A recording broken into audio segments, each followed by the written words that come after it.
Happy 100th episode, Q&R Code. It's our 100th episode. Yee. I wish I had a kazoo right now. Wow. We need Sean's harmonica. Wow. Woo!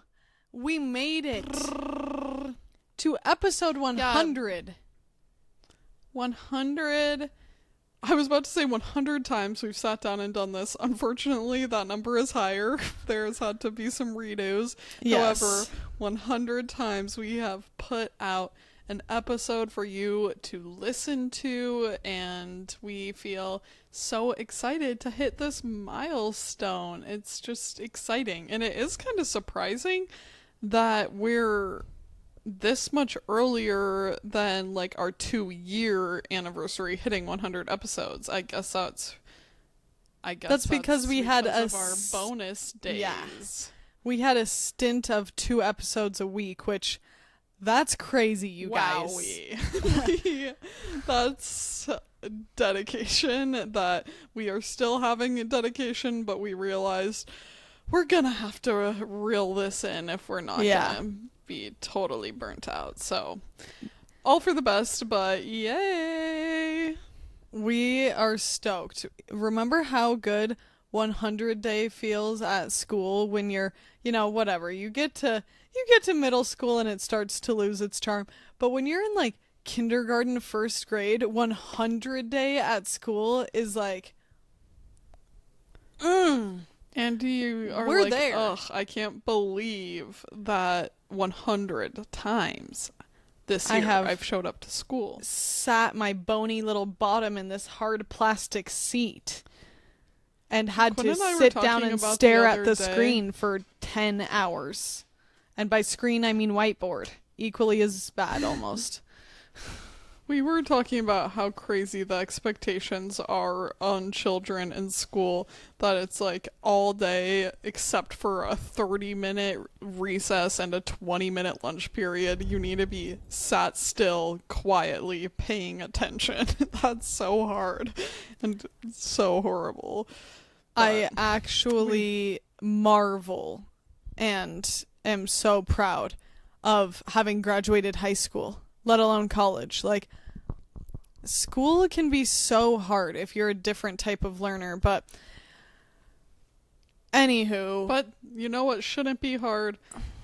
Listening to this podcast. I guess sometimes we do like to challenge because that's important, but we're not trying to make you feel like a middle schooler trapped in hell every day. We're trying to make you feel like you got your toes in the water, ass in the sand.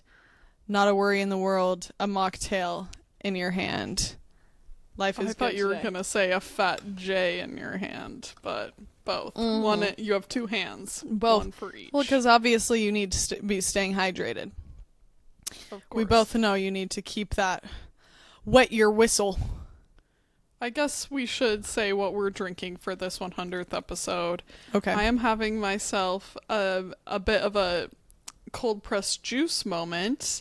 I did bouge out and buy myself a juicery juice. Bouged out. Lemon, ginger, pineapple. Wow. And it is a delight. That's very yummy. Okay, well, I have 2 drinks over here today. No decoration going on for me today, unfortunately, which, Riley, I'm not seeing such a voluptuous bouquet of flowers like we're used to, so good thing that no one watches the YouTube. Bitches. I was starting... Yeah, you guys. You guys are videos bitches. Available on YouTube. Not I feel like you're shunning boycotting us. the one platform that could possibly monetize the easiest. But Yeah. It's okay. Here's what we ask. For our 100th episode, here's what we ask. Keep listening to us on Spotify and Apple Podcasts. Keep those automatic downloads on. But just in the back, you're like, wait, what did Quinn and Riley say about that? Because that was a really good point, and I want to revisit that. That's when you have your laptop open while you're doing your laundry and just, putzing about. Or But it's playing on a muted tab in the background. Yeah. And If you don't want to that hear us will again, lead to more discovery. No, but yeah. Unfortunately was starting to get allergies from my sunflowers in the house because they really like open up and release their pollen once they are cut, and I was starting to feel springtime allergies, so we had to take a respectful step back from cut flowers for at least a period of time to recuperate. Wow, that's crazy, because what I would think is if you were tough, you would just, keep on keeping on and eventually have that learned immunity. Yeah, I got a sty and a sore throat, and I wasn't having it anymore. Fair enough. You guys, before we keep talking and I tell you about my drinks, I will say, also, I'm going to try to break the habit of you guys because of word slut. Y'all, look, if you're going to watch on YouTube, look at my socks. These are my 100th episode celebration socks, knee highs. Socks. They were a gift from our barefoot trimmer that trims our horses' feet. Actually, it was a care package that she gave us after we had the Teddy and Captain both pass away within a couple weeks of each other. So that was so nice. But aren't these just so fun and funky? I think they are. Fun. Tiffany blue. They're they not go quite with my Tiffany, turquoise. I guess, but Quinn, remember the Christmas when all I wanted in the world were toe socks, and you're like, yes. Girl, you're crazy for that. Why do you want toe socks so bad? We both had a matching pair because I had a purple pair, you had a pink pair, but you dug those. I was like, yeah, these are fun for once in a while, but Riley was like, I don't like when my toe socks are in the laundry. Like, give me... I just picture your cute little adorable toes just twinkling in a little sock is hilarious. Okay. I think it has to do with the shape of my foot, that socks have always, like, not really stayed well on my toe anyway. I have partial koala feet like Connor, so... Anyway, please do tell us about your bev. Back to what I have to say. Thank you. So, today I have a Spindrift mocktail. Spindrift is the base, and I had never had this flavor before. I believe it's called Island Punch. So it's passion fruit, guava, blood orange or something, and that's the base. Then we have some mango juice, mint, cherries. Wow. That's all. Okay. Show and tell. This is my next one in this gorgeous hand-thrown ceramic that I absolutely love. This is Sean's mug, a very good mug. Ew. Just sounded like our president, I fear. No, I didn't think that. In here we have a lavender This is Earl the best Grey mug. Literally, that is how I just sounded. It was so scary. Nobody has a mug this huge. Lavender Earl Grey from Just Tea, which if you haven't heard of the brand Just Tea, they're awesome.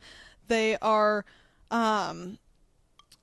we do order them online, but direct from them, and they have very, transparent ethics and working conditions for their farmers with the teas. They work with small scale farmers. Yeah, and that are paid fair wages, and you get to learn about the farmers because they'll have their little like bio on the bags and stuff. But it is quite delicious. They have very high quality tea, so highly recommend. Those are our bevs. I love your spread. Today, Quinn and I were really ruminating on how do we celebrate our 100th episode, because we want to do something special to acknowledge, but, we were just tossing ideas around, and Quinn, I thought you were going to say we were tossing and turning at night, just couldn't come up with the right thing. Luckily, the podcast is something that doesn't make me generally toss and turn at night Same. because it's a relaxing part of my week, but unless we're having technical difficulties. But we are going to talk about things in the podcast that we stand 10 toes down on. Specifically, 10 things. Therefore, 10 by 10, as we all know. 100. That gets you 100. And I would love to just dive right in because why not? This is the purpose of the episode, and the first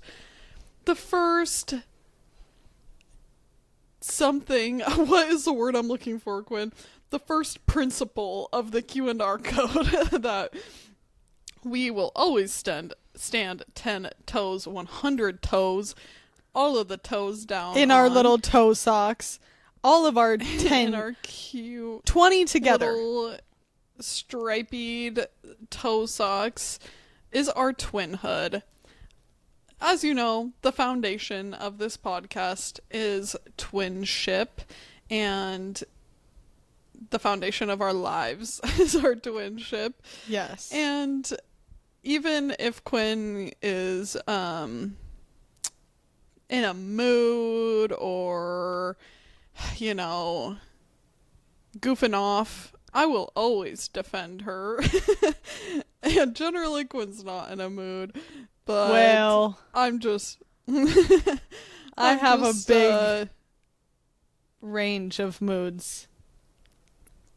I'm a ride or die in a way that most people don't get to experience in life, and sometimes I have felt a little bit like I would like to stipulate by saying I have such incredible friendships. In many ways, I feel such an immense sense of closeness, but I've also sometimes felt like the just normal human struggles of not feeling fully grasped, understood, or on the same page with friendships, and wondering, so many depictions of friendships are yes, we are just attached at the hip, everything, and I get to feel so lucky, rest assured, that I always have Quinn for that, and I can't imagine how lonely it could feel sometimes if you don't have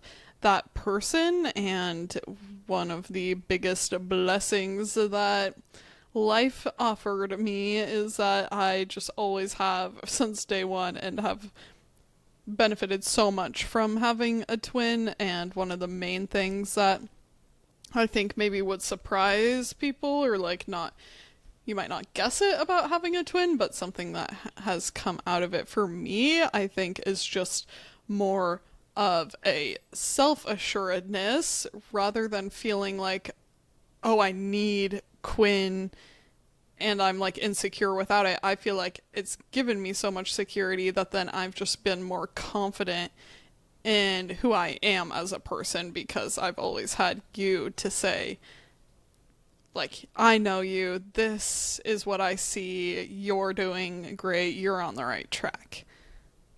I second that all, and I think that our twinhood is the thing I hold dearest in my heart of all of the things, because I truly do think it is the biggest defining factor about who I am. Now, people can get confused, and we have touched on this in episodes, but people can get confused that means oh, you're codependent, which, okay, yes, probably.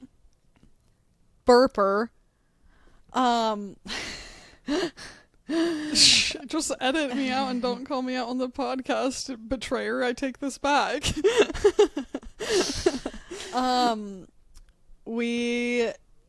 I do feel that who we are is so much a product of who we are together, and I'm really proud of who we are as individuals, and I'm really proud of how strong we are. And I know that some can be intimidated by the two of us together, because we are strong. We are confident and we are curious and just we definitely have we are people who take up space in the world with our thoughts and We what? have a strong aura, if you will. Oh my god. I wish that aura wasn't a thing that's now going to be like ew, cringe to say aura because it used to just be such a good describing word of like the aura of somebody rather than the aura point. But I feel very much that our dynamic as twins is what has let me feel like I actually can open my wings and fly. And even as someone with anxiety and who works through depression, I even have my twin a nation away from me, it feels like. And it's actually The just wind several beneath your states, wings. but exactly. You just picture me on the ground. I spread my wings as I learn how to fly. I love that song so much. We'll never get old. So, yeah, our twinship, it's everything to us, and we'd be remiss to not have that be number one because even though I joke about the Q code, we both know that it wouldn't really be as strong as the Q&R code. We both hope that, because how depressing would it be if Quinn went out on a solo venture and And it gained I can't even immediate say- traction. 100,000 Even if downloads it- first month. I was gonna say, even if that happened, I would still stubbornly be like, success is not defined by how many people are watching what you're doing. Okay. On to number 2.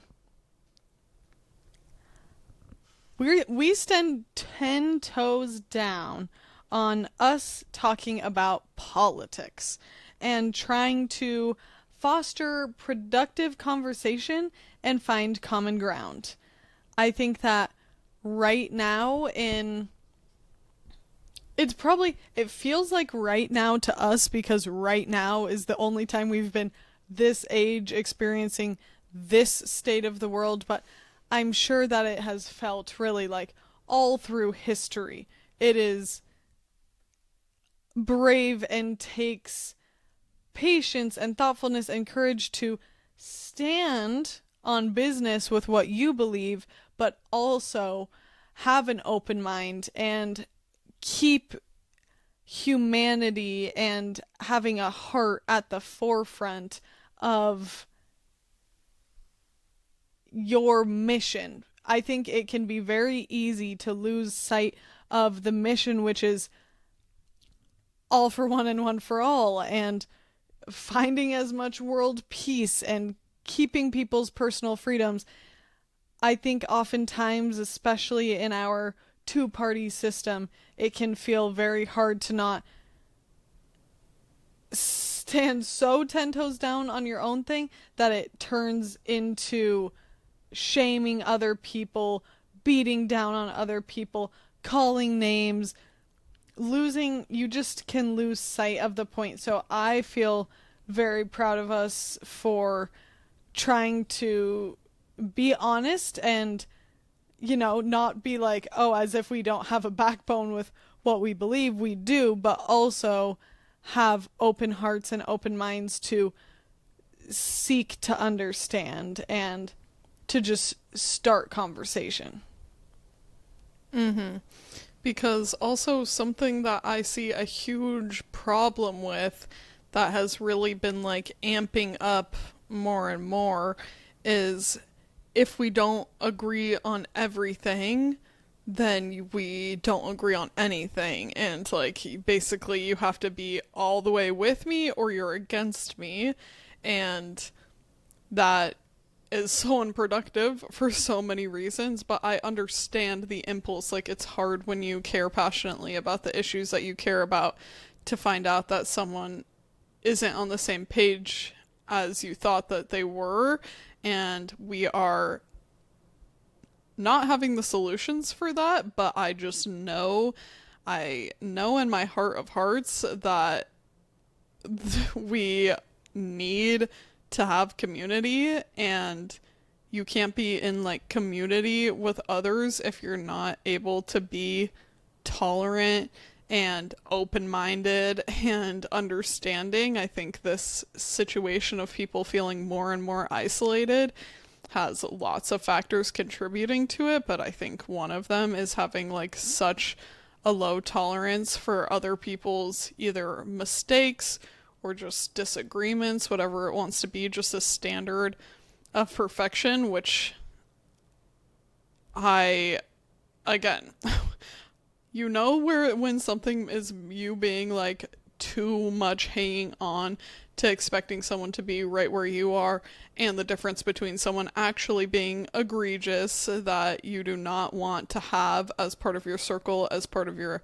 life. But I think that I just hope that we can move forward out of this political moment more productively, because I don't think anybody likes this atmosphere. I don't think that even people that voted for this administration want this atmosphere to feel so generally hostile. And not knowing every solution, we just do know that by speaking about what we do believe and what we don't tolerate, at least that gives people the opportunity to be like, oh, I actually do agree with that, and maybe we only agree on 8 out of 12 issues, but that still gives you the opportunity to like find that common ground, and that is somewhere to work from. So it's worthwhile doing, regardless of how sometimes intimidating it can feel, because putting anything on the internet often raises a big question mark for me, because it's the internet, folks. Yeah. Okay. Sorry, would you like the opportunity to reply? I also think something that Riley and I have both thought a lot about on this podcast is the who we are, what our background is, what our privilege is, and just a little bit of the identity politics side of things, because Riley and I are first and foremost, it's funny to say that after first and foremost, but like privileged white women. We really are. And so even though we first are and foremost twins, second privileged. I think that we are just we have become very aware in being allies and people who care to just, actively participate in politics. We've become very aware of our status of privilege, and I've thought a lot about us being liberal white women and where liberal white women can go wrong, because they can go really right in terms of allyship, and then there's also a lot of holier than thou attitudes and standing on a soapbox and preaching while sometimes actually missing the true point. And that we could really dive into all of the ways that like liberal white women have at times been a huge help, and at times been a big part of the problem as well, and sometimes are harder to take the feedback because they really believe they're standing on the right side of things. So that's just another little facet that I've thought a lot about, that is very important to me, that we are learning as we go, and that we do share what we think, and that we're always aware of where we stand and the privilege we have and just the opinions we form, and everything like that, and just constantly trying to be a work in progress. Which segues us right into number 3, which we have stipulated before, and I really believe that we reserve the right to grow and change. And it's very vulnerable to just share in this way in the first place. And I know that in terms of vulnerability, how it goes, it's easy to be like, okay, yeah, you're just doing a podcast, but it is, we have seen how things can be weaponized by taking clips and context of what people have to say, and you don't want to feel like, oh, 20 years from now, something that I said when I was 24 could be held over me. But I really didn't want that fear to get in the way of doing something that we were really excited about, and that's why I think it's important to just give everyone grace, and it doesn't even have to be 20 years down the road. I could learn something this week that changes my feelings on an issue. We're just people and we can change our minds, and I want to be able to do that. I want to encourage that. I think that trying to just be rigid and stand 10 toes down on anything you've ever said is the wrong attitude. So I like that with the space with Quinn. I feel like she will completely understand if I come back to something and think I was wrong about that, or even I understand like where I was coming from, but I've kind of shifted a perspective, and I think that something I appreciate of the size podcast that we are right now is I feel that way with the audience as well, that I definitely feel like it would be okay to say something incorrectly or have it misinterpreted, whatever, and be given grace. And that is a hang up about things being on the internet that you don't know of overnight. An audience can exponentially increase, and watching even the people on Love Island, the shift that happens in their lives from all of a sudden those people flowing in just makes me feel another reminder to not reduce other people's personhood just because you're having that parasocial relationship with them. And I cede my time to Quinn. I think that the internet being a part of this, which it obviously inevitably is a big consideration, because I do think as a person putting content out online, you do have responsibility for what you say, and being educated about who your audience is, and just aware of that it can get into anyone's hands, like any age, any group. And so the way you speak on what you say does matter, because you can either be acting like you're educational, and then at that point people are putting their trust in you. So I think that for Riley and I, it is a constant consideration of knowing that we are a podcast and people who are speaking more on issues that have substance and that really matter. Oh my god. I just looked over to Bunny in his crate, and it is the funniest, cutest thing. He's fully Supermaning out on his back, and his 10 toes through the crate at the top, and then his 10 toes through the crate at the bottom. It's really funny. If I were an actual YouTube video editor right now, when you said, we are people that talk about things with substance, I would have like flashed to a clip of us during our giggly high stories episode.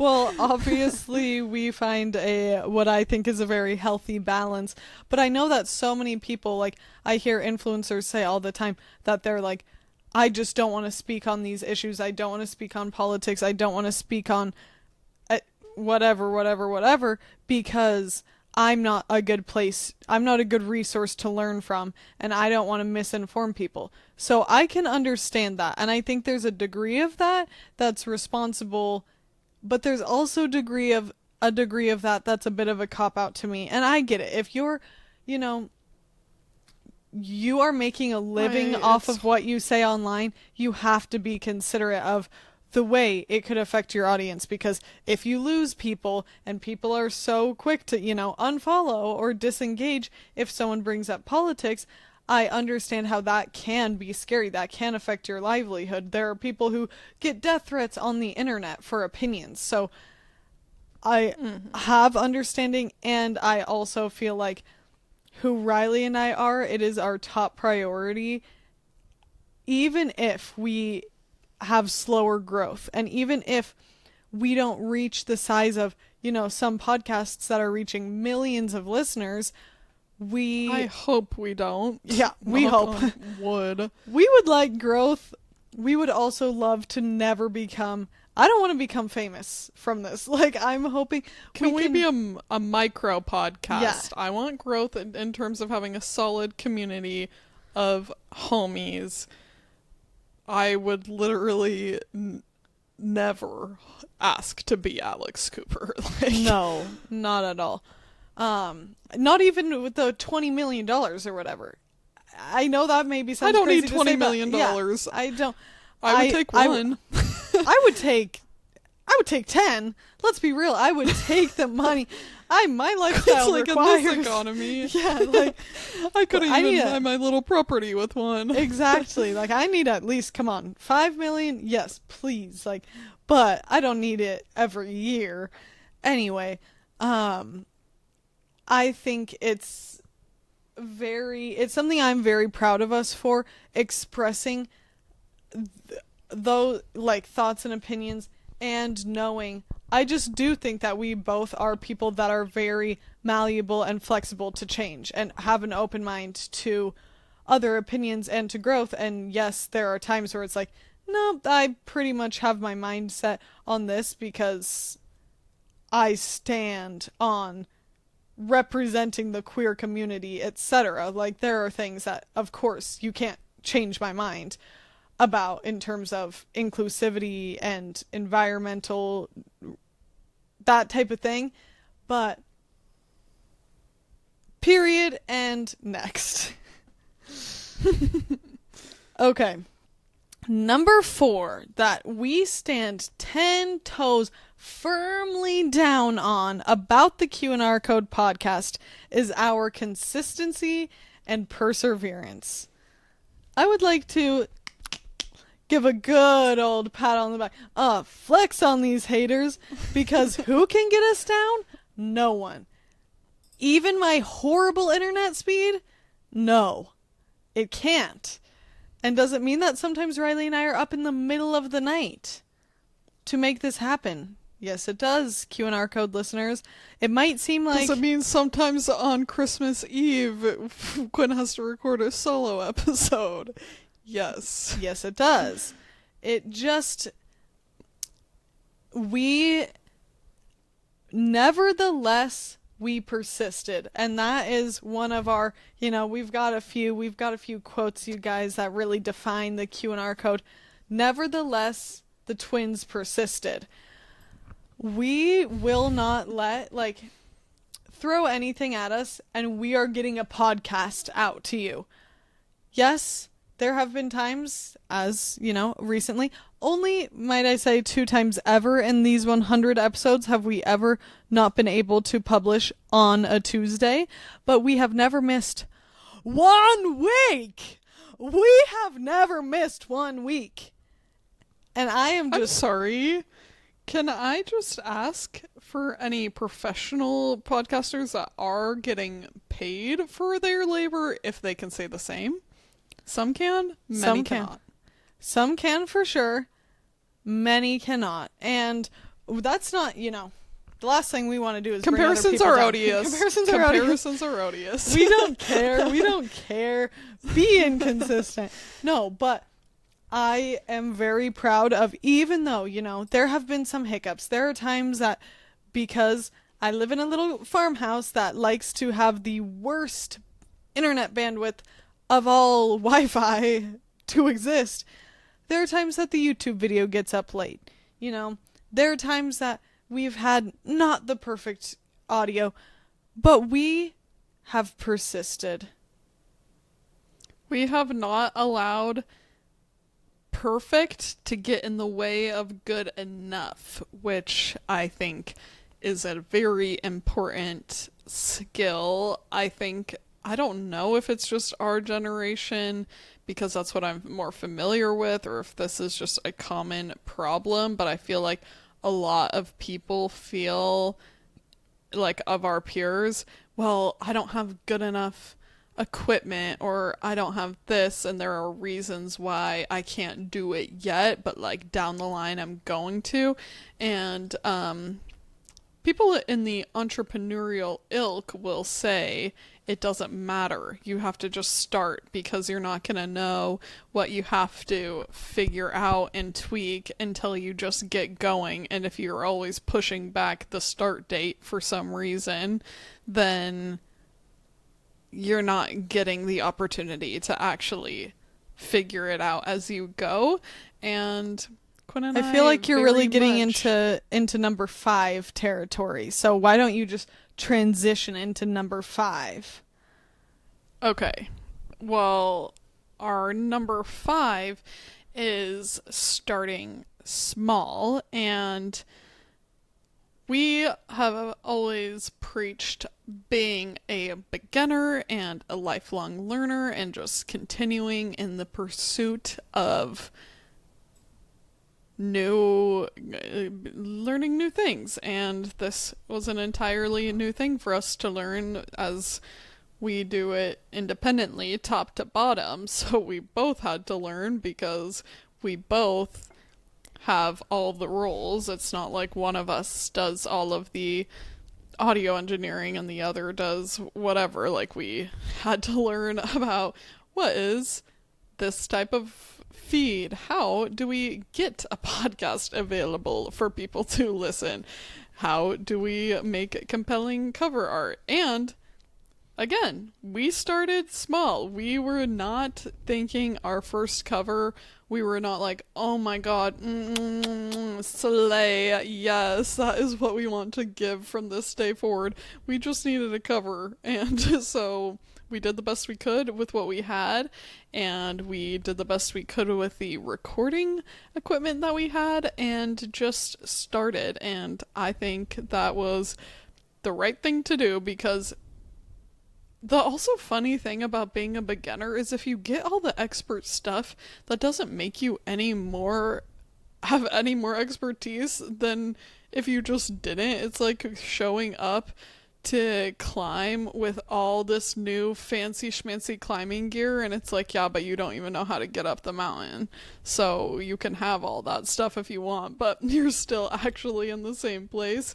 And I think that it makes sense as you progress that maybe your tools will progress too. We didn't know that we were going to get to 100 episodes. I knew because when Quinn and I set out to do something, we really do figure it out, which I'm proud of us for. And I also just want to stipulate that it is kind of funny to me. It feels a little funny to spend an episode basically tooting our own horns.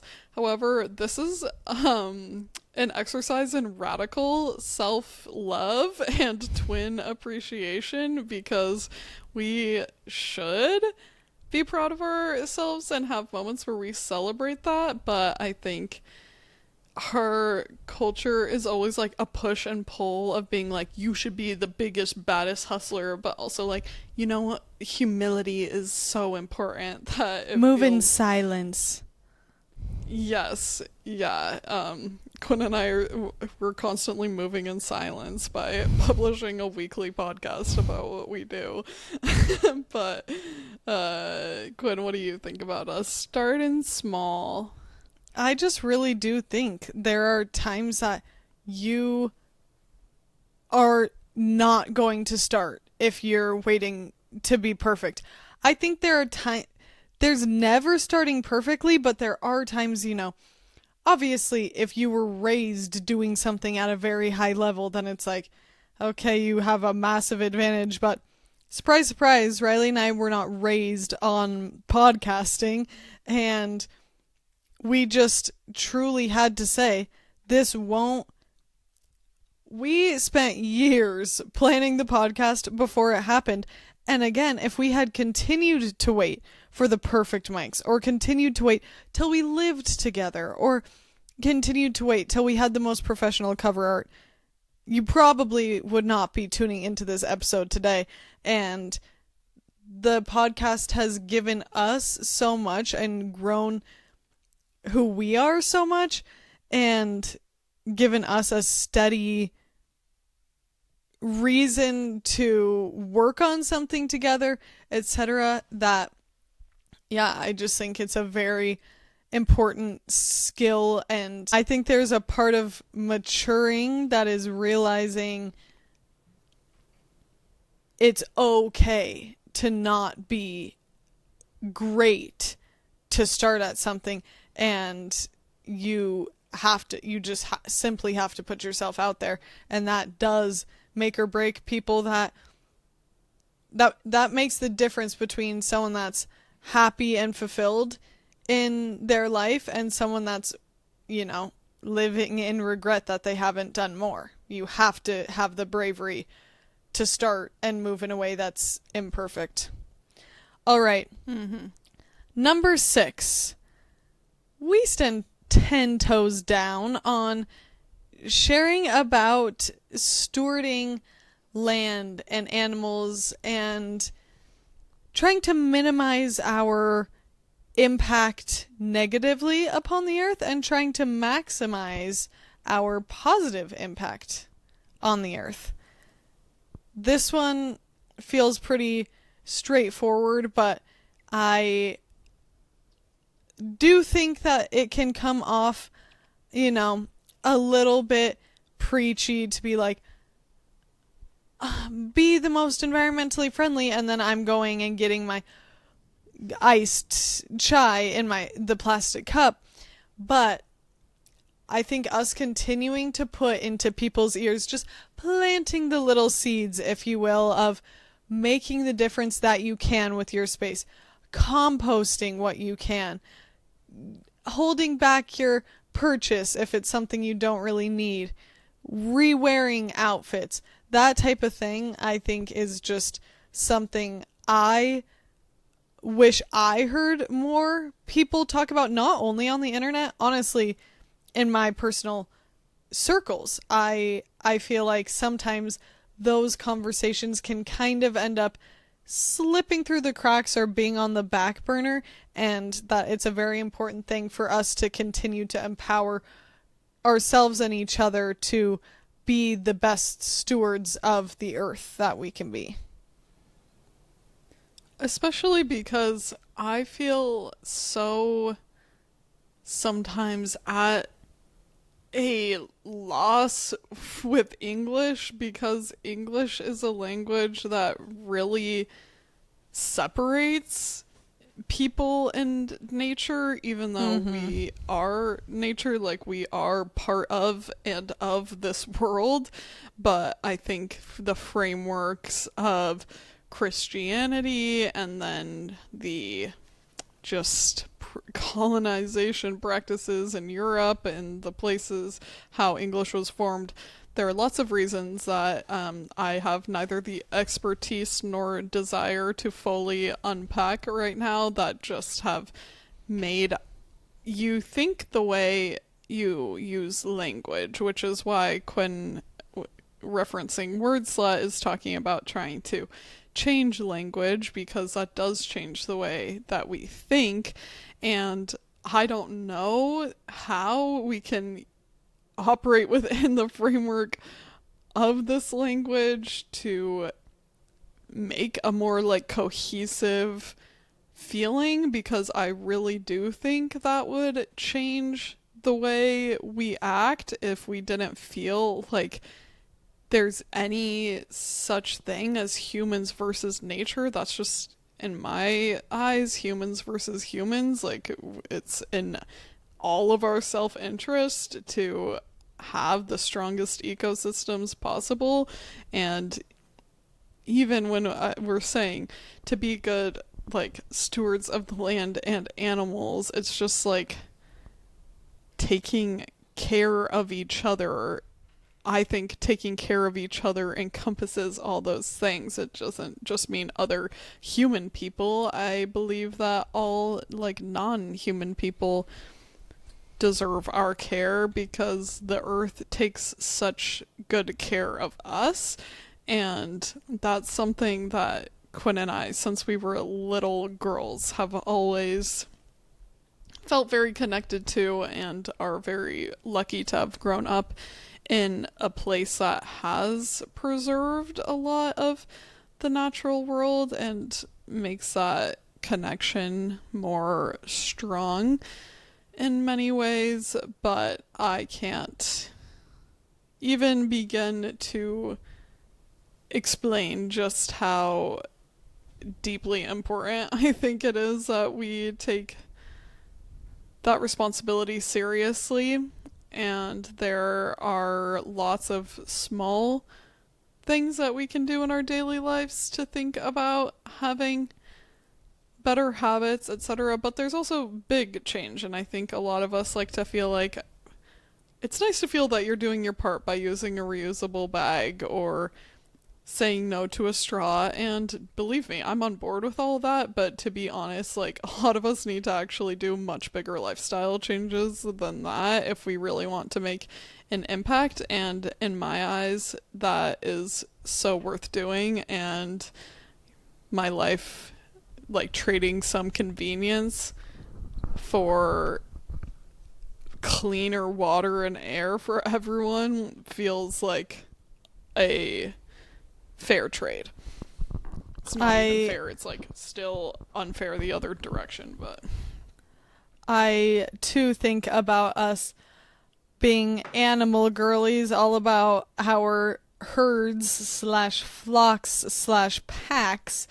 We are so proud to talk about what we do in terms of animal ownership and training and how we navigate life with those additional responsibilities, because not only is it so fulfilling because you're spending time with just intelligent, precious lives and beings, also the dedication to other lives just creates such discipline and work ethic that is something I believe can change people's lives and make their lives feel much more fulfilling. And even if it doesn't look like being a animal mama or whatever, it could just be sparking the thought of, oh, maybe I'm going to take the extra hard work to get outside, go camping,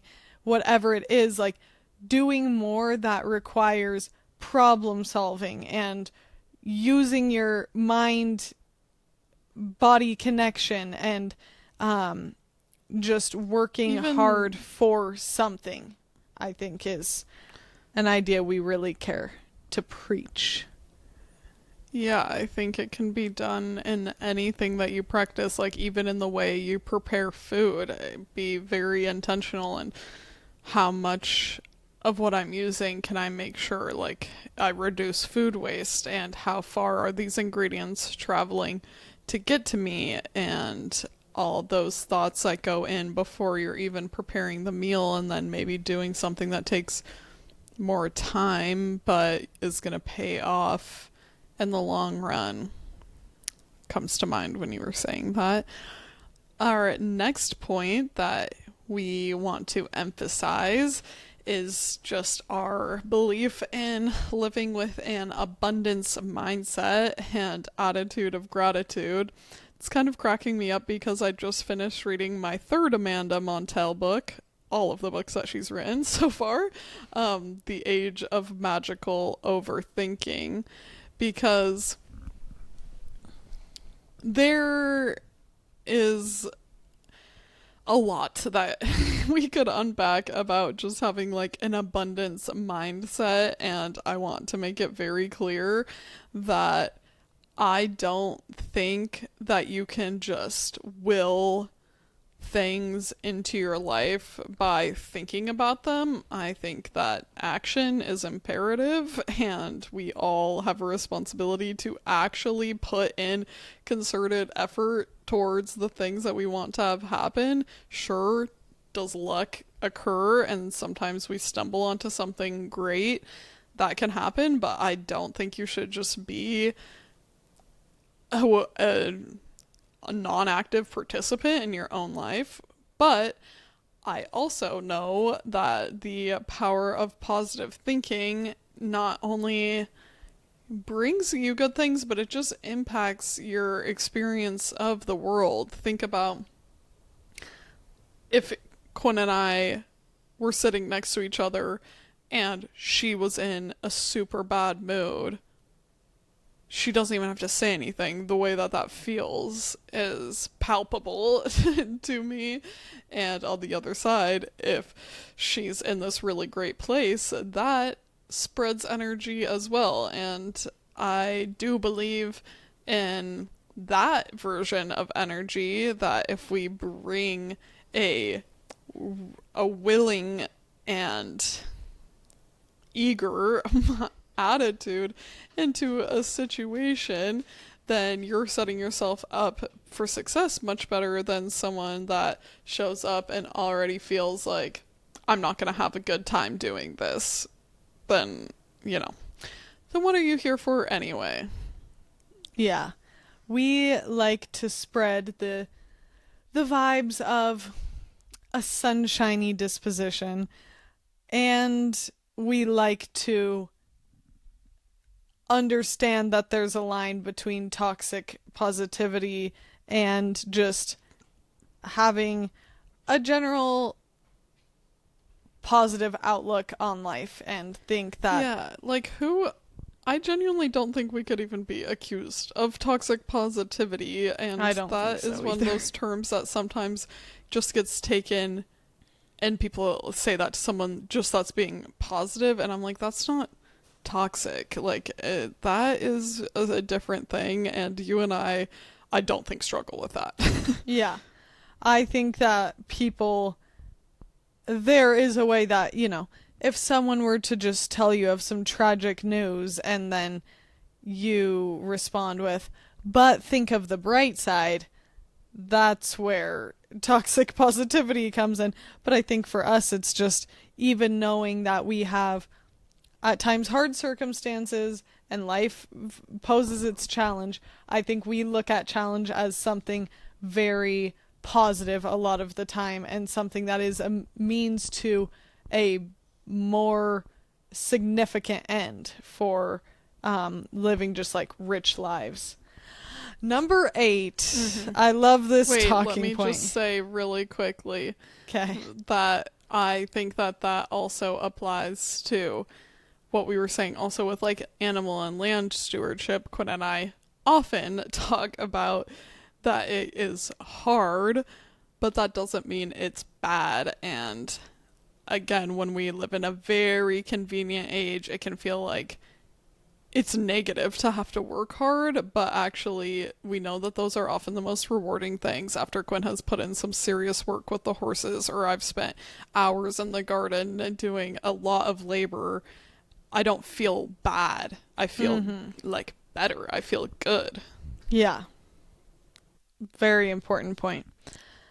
Number 8. This one's a little silly, but we stand on business with talking about smoking weed, people. We stand on business. Recreational marijuana. That you or non-recreational. Of course we stand on business with medicinal. Now that would be just anti. But we feel very much in our power to be able to enjoy ourselves a little bit of how do I say? The sacrament. The sacrament is crazy.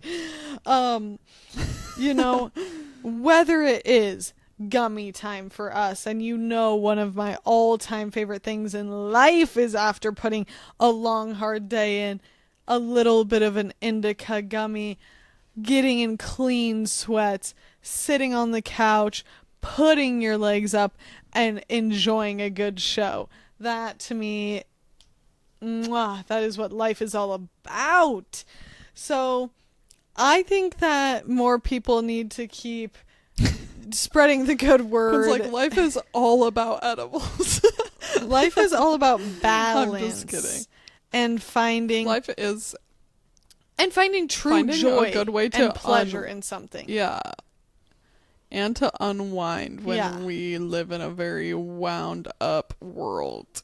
Yes. Which is not to say that that should be the only way you know how to decompress, but we do stand on being it's a able tool to in your discuss it toolkit. because it's a tool in your toolkit, and also like adults are allowed to have like drugs. Something to just we're allowed to have drugs. We're allowed to do drugs. Do not take that freedom from us. It's just a little surprising, I think, to us both that still we encounter so many people with such like negative preconceptions about weed. And I'm not gonna sit here and tell you that like smoking anything is a like net positive health outcome for your lungs and insides. It's great that now there's many different ways to ingest, because I don't think that smoking, if you're looking at it from a physical health perspective, tends to be the best choice. But it's also very interesting how that gets very used against stoners or anyone that partakes in weed, when it's like, yeah, but we also know that alcohol is always a bad health decision. Like, your brain actually atrophies from alcohol. Your body does not take it well. It's not good for you, and that's not why you drink. And I think that it is so much more culturally accepted, and people just it's completely normal to walk into a social event and expect that there are going to be people drinking and there are going to be drinks offered to you. Yet people we know with Riley, some of Riley's social interactions of anyone a little weed before like dessert, and they're like, no, you shouldn't be made to feel weird about that. Several situations of where you hear the audible blinking of 20 people as nobody accepts the weed.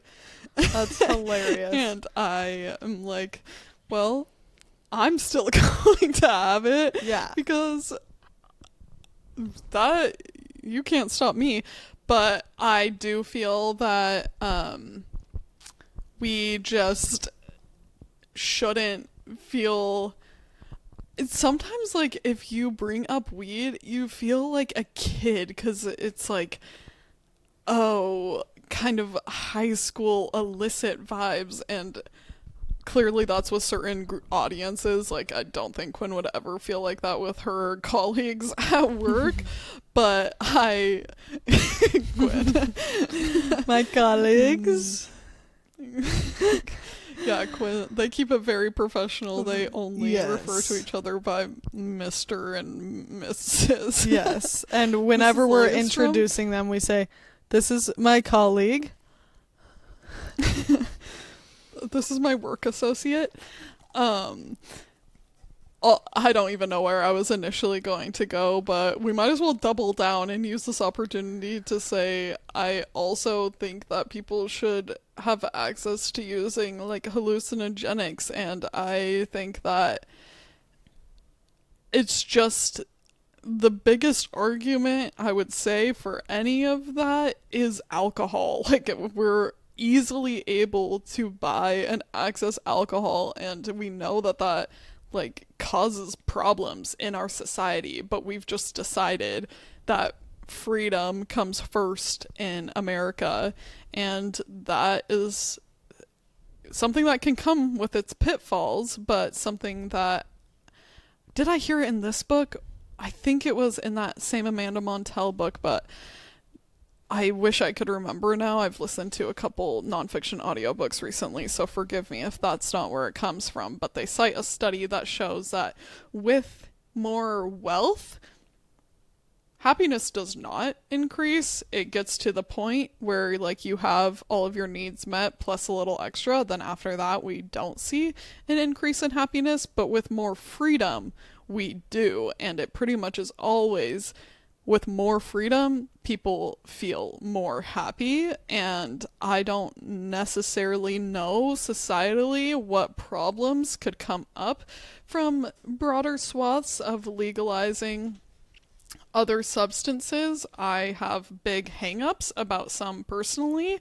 I feel very concerned, for example, about opioids, and I don't know that that's something that we need everyone to have ready access to, but I'm also not confident that that's our decision to make. It's, of course, the addiction side that makes you much more concerned. I don't believe that there are psilocybin addictions.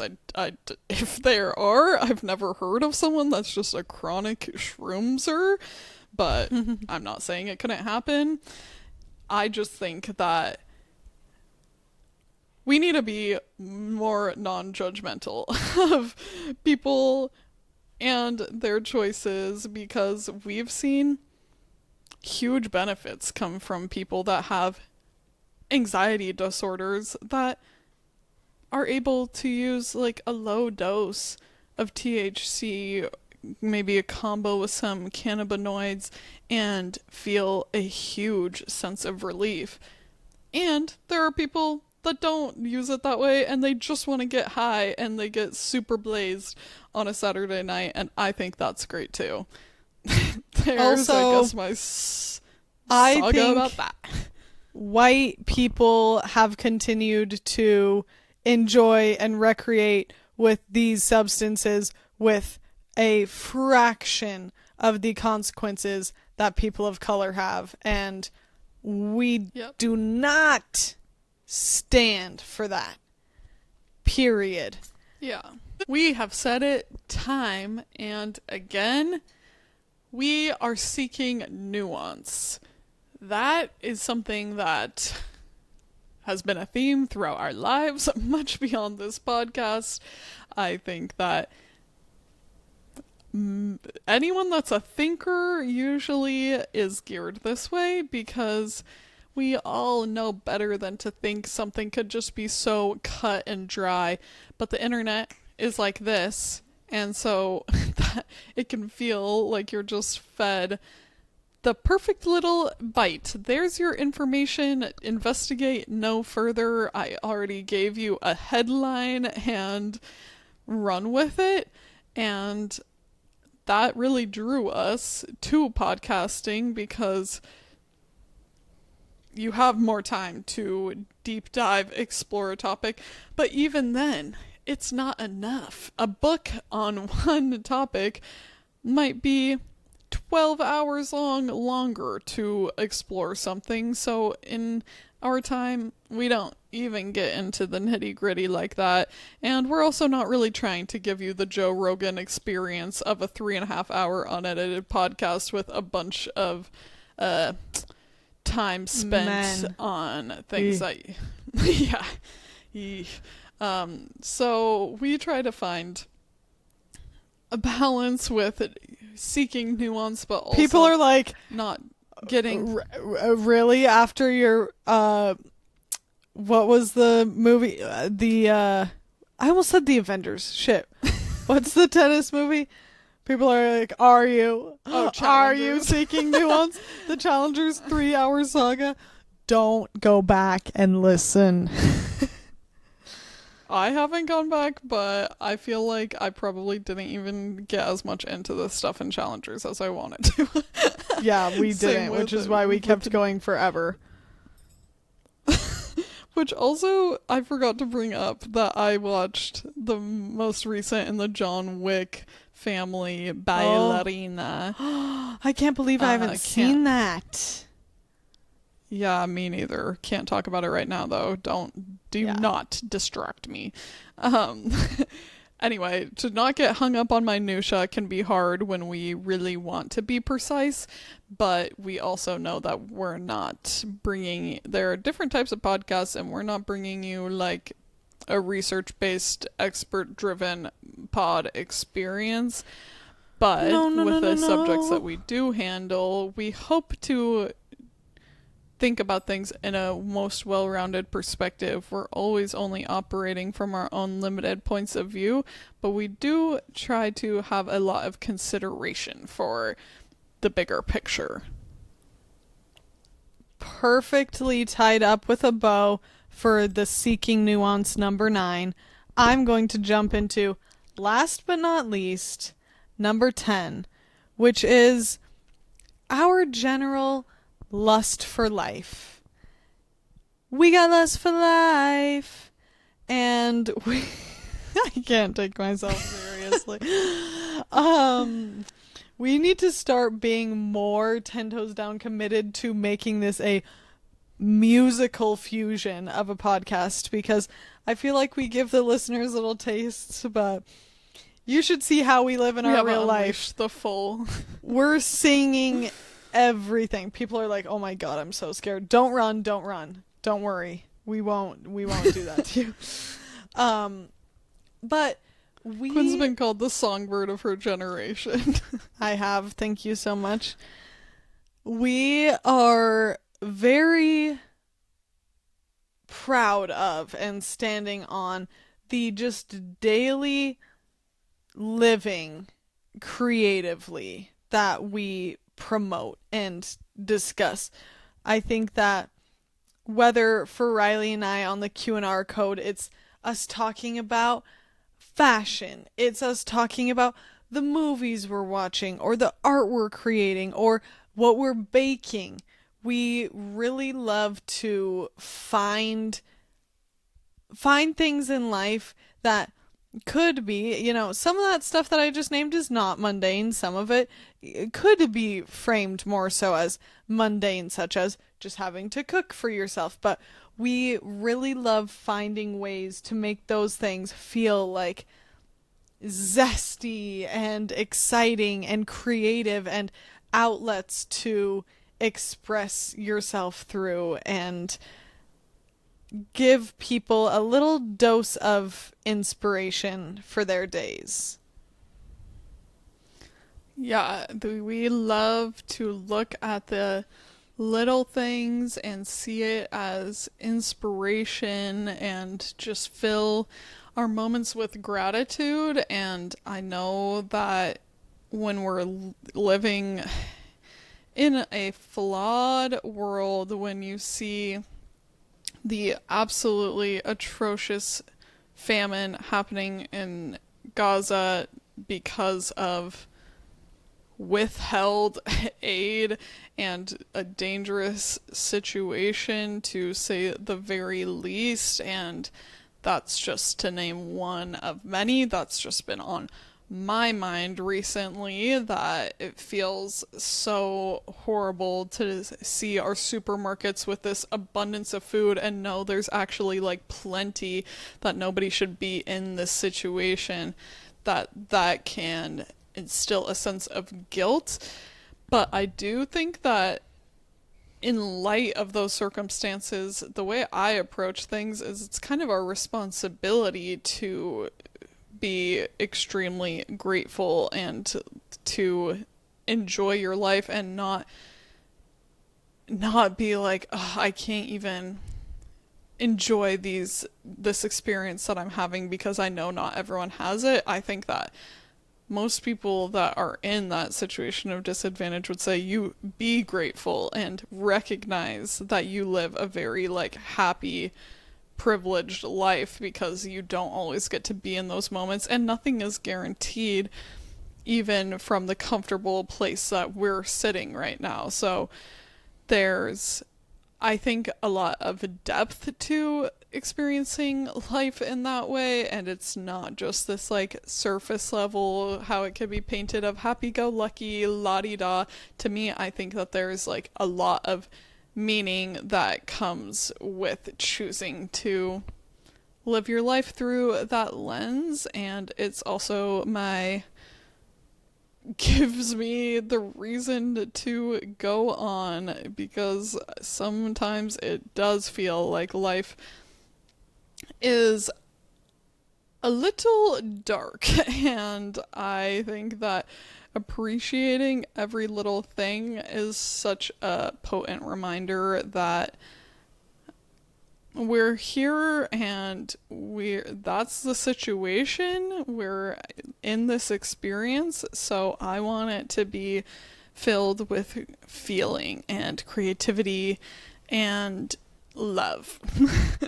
Hard to not feel so freaking corny to say stuff like that, but No, I genuinely feel it didn't that way. sound that way at all. And we know that our Q&R Code listeners, we can just picture your little on both sides, 10 toes down, just locked in. You are 10 toes down with us too. And hey, this is not a ableist podcast. You don't need any toes to be standing. This is all a metaphor to be standing 10 toes down with us. So we are just abundantly grateful, truly, to all of you that have participated in this podcast in any way, that are listening, that are sharing with people or sharing with us the impact we have. We're very grateful to be able to share our relationship with you all and share our perspectives, and we know that we are building community and have felt that sense from so many of you that have just given us those positive affirmations that make us feel like we are really having our full circle moments. So thank you for listening. Thank you very much for making this a space where we're not just speaking into a void. We're very happy to have engaged listeners and couldn't do it without you all. Perhaps in celebration of 100, you could share your favorite episode of the podcast with a friend on your story. The camera got bumped by Roger's booty. Share a review on both Spotify and Apple Podcasts. Little ways to let us know that you are out there makes us feel so great. I love to just do this with Quinn, but the reminders that you're there and listening is so rewarding as a podcast when we're talking out to people that we don't even know who's listening. So yeah, that always is a grounding feeling that makes it feel a little less in the ether. And we are gonna just keep going. This isn't 100 and stop. We will be back for 101, and I can't wait to tell you some life updates since we skipped those, you guys, and I'm feeling in an exciting season. Look forward to that. Thank you again. Goodbye. Goodbye.